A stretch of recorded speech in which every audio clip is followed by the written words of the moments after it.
Hello， 大家好，欢迎来到玩具一拳。今天我们来做1月刊的附录洗衣机玩具。这张是洗衣机的贴纸，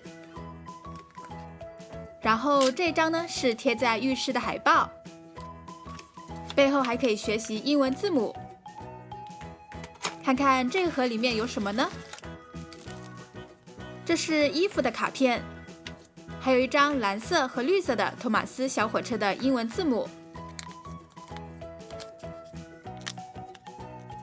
把它们都抠出来了，再把洗衣机组装上去。大大的蓝色滚轮，组装好了。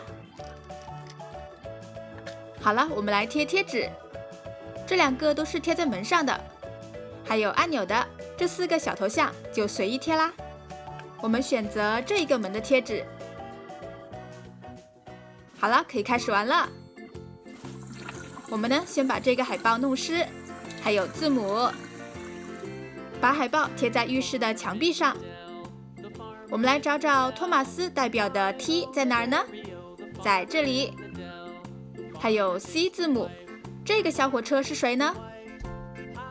然后 H 字母是这儿，希诺小火车。然后是高登代表的字母 G。在 H 的旁边，再找找字母 E， 艾米丽小火车，然后是 D， 达克小火车 ，W， 维夫小火车，最后一个 P 是裴西小火车。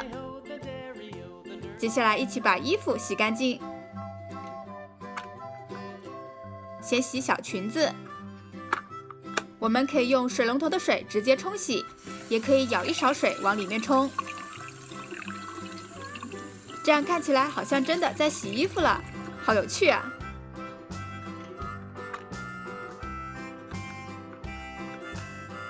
再洗一条短裙，